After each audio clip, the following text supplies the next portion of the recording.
1,5 kg juneće lopatice, koristio sam takozvani file juneće lopatice bez kosti, to jest irski file juneće lopatice, znači to nije klasični file i ovaj komad mesa zahtjeva dulju termičku obradu.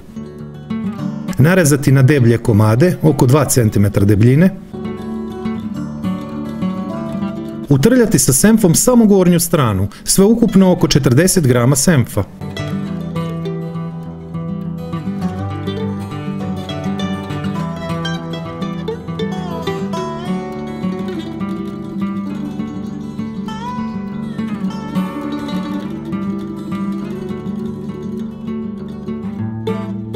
Šareni papar,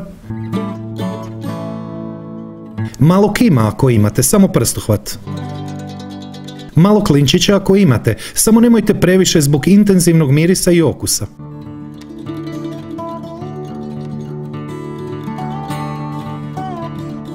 Grančica ružmarina,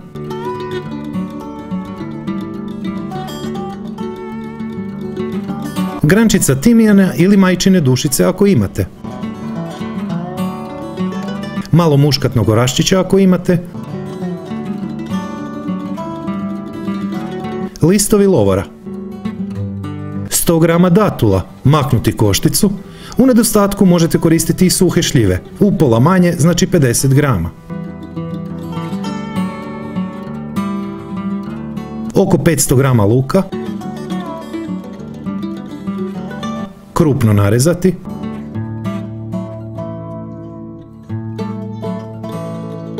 oko 100 g korijena peršina,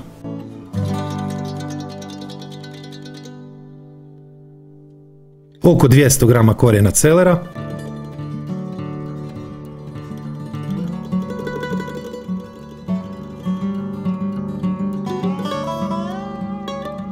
oko 200 g mrkve,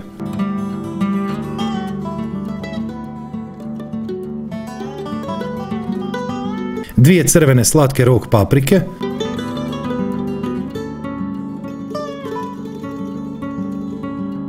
ostavite ovako veće komade, lakše ćete ih uguliti kada dođe tome vrijeme. 4 do 5 češnja češnjaka, opcionalno malo ljute papričice za pikantnost.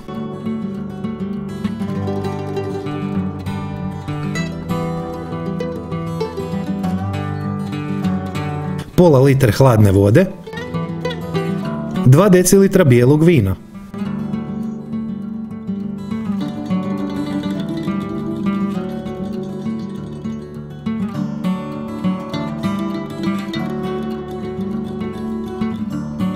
Spremite pokriveno u hladnjak i ostavite tako preko noći. Drugi dan podijelite na povrće, meso i tekućinu, to je sokove marinade.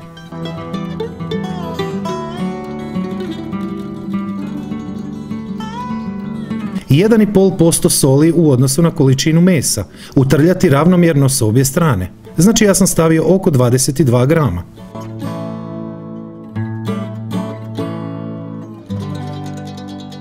Obavezno ostaviti meso na sobnoj temperaturi pola sata, kako bi se hladno meso ugrijalo. Za to vrijeme, veća rajčica,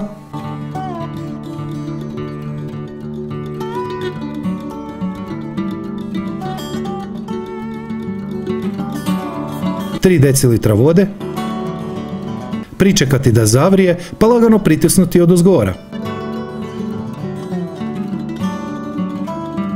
Nastavite kuhati poklopljeno 5 minuta na srednje jakoj temperaturi.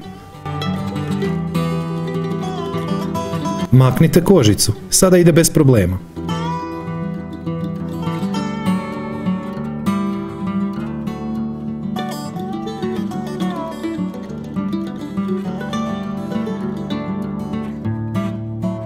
Dobro ugrijati.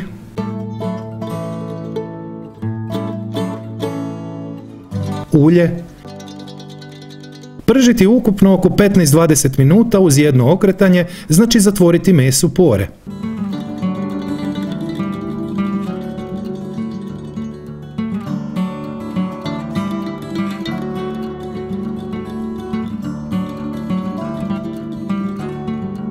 ...15 minuta...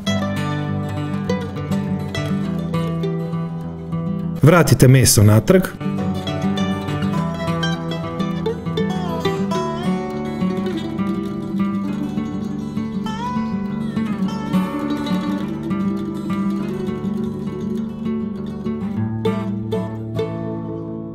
Kuhati poklopljeno pola sata uz jedno okretanje mesa.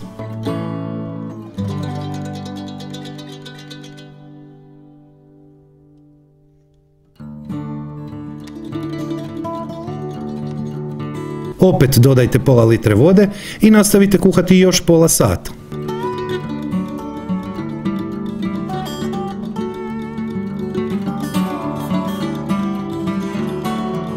Izvadite paprike. Opet po treći put zalite s pola litre vode i nastavite kuhati narednih pola sata. Za to vrijeme ogulite paprike.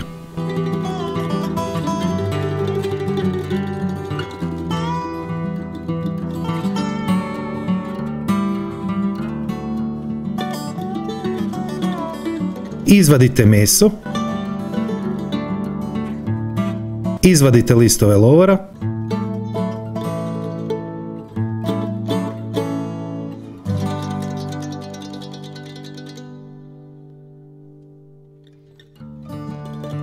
Dobro posolite.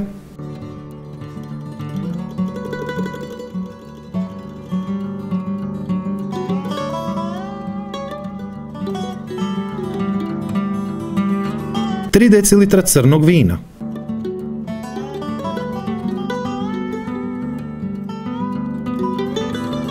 Nastavite kuhati još samo 5 minuta i jelo je spremno za posluživanje. Ispod svakog mog videa je pisani recept, popis sastojaka, postupak i savjeti koji nisu stali u video, ali i preporuke za razna slična jela s drugim vrstama mesa te razne saftove koji su zaista odlična ideja za ručak, a volio bih da ih pogledate.